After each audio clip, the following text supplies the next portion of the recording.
The man Roman Reigns is partly my fault. Nearly 12 years ago, we came down those stairs. We were brothers, forged from the same fire.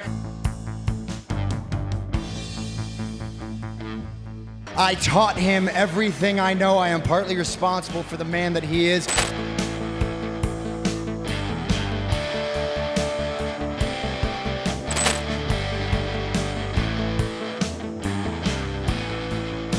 But I could have never imagined the monster that he has become.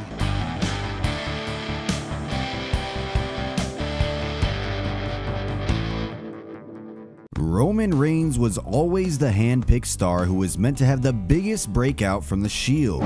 Nobody would have expected the eventual dominance of all three in professional wrestling, but there's no doubt that history will remember Roman Reigns as the most accomplished of the trio. But when it came to the post-Shield days, he was the one struggling the most to get off the ground. That was because of the massive expectations put on him when he wasn't ready. But while Seth Rollins was quick to detach himself from the Shield, as was Dean Ambrose, why did it take Roman Reigns so long? Specifically, why 7 years to fully remove the elements of the Shield from his character? We have to go back a decade ago to 2014. Stand back, there's a new wrestling quiz coming through. Check out BrainBuster, the daily quiz that tests your WWE knowledge with winning streaks, stats, and more. It's time to see if you're up for the challenge.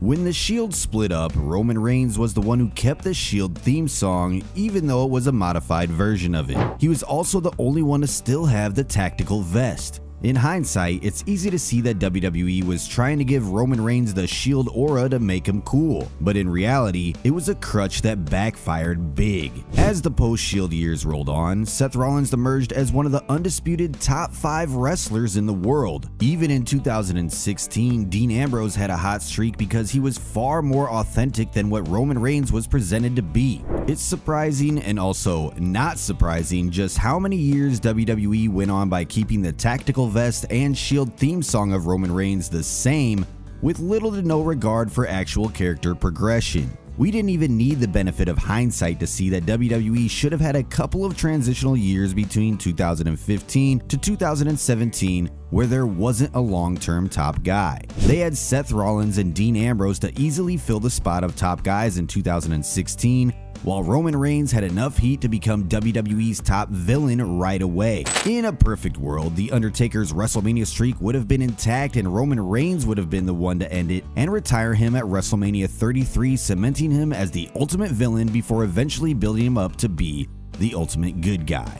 The fact of the matter was that Seth Rollins and Dean Ambrose didn't need to maintain any elements of the Shield post-June 2014. Neither did Roman Reigns, but the powers that were at the time desperately clung on to any element of the Shield to keep Roman Reigns cool, even when he semi-transitioned from wearing a tactical vest to the types of t-shirts you'd see on WWEshop.com. When the Shield reunited in 2017, it wasn't bad per se. We're not going to spew out revisionist history and say that fans didn't love it, because they consistently got good reactions.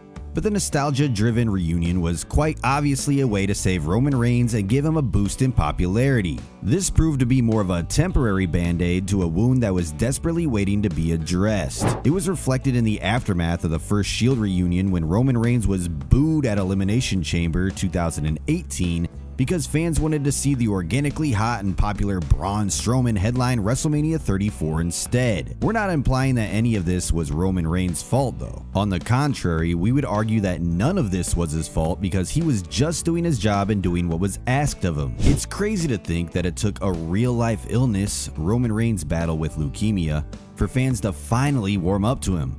But even in 2019 when he returned, there was another brief Shield reunion that led to the conclusion of Dean Ambrose's WWE run. It played no actual impact in Roman Reigns' run later that year. The fact that it isn't as well remembered just goes to show you that regardless of how many Shield reunions were attempted, it'll never replicate the lightning in a bottle run that Roman Reigns, Seth Rollins, and Dean Ambrose had between 2012 and 2014. For Roman Reigns and almost all of WWE, 2019 turned out to be an incredibly underwhelming year, with some fans calling it the most boring year of the PG era.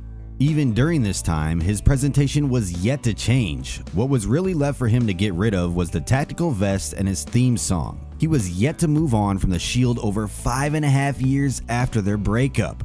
It's important to remember that both Seth Rollins and Dean Ambrose had already shed the last bits of their Shield persona over 5 years prior. It took Roman Reigns quite a few years, all the way until 2020, to be able to wield enough backstage influence that he could go straight to the boss and demand a complete change in direction. That change would happen courtesy of the pandemic, with Roman Reigns changing his appearance while retaining his theme song. Now, with a completely changed personality, he began wrestling shirtless and showcasing his Greek sculpture of a physique, something that nobody else in WWE had, further adding to his aura. This was when there was a calculated, precise change to everything about his character.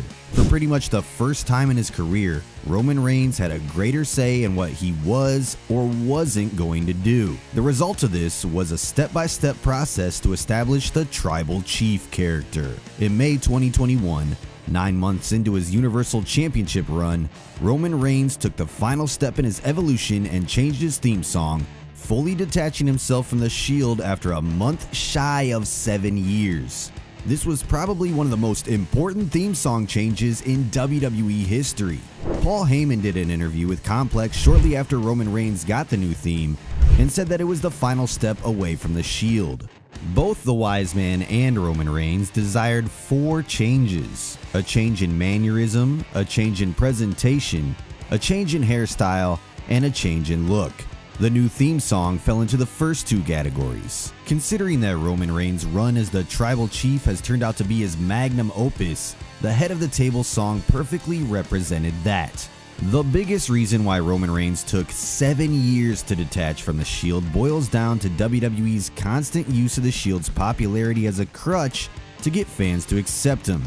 As it turns out, it was really one of the biggest reasons why Roman Reigns struggled to attain the same acceptance that Seth Rollins and Dean Ambrose had already achieved years before. It isn't that Roman Reigns' Shield story is completely 100% done. It's just that in recent years, the Shield has been used as a ghost of the past that occasionally comes back to bite Roman Reigns in a big way. Like when Seth Rollins used their past in their 2022 Royal Rumble feud by entering with the Shield's music and tactical vest,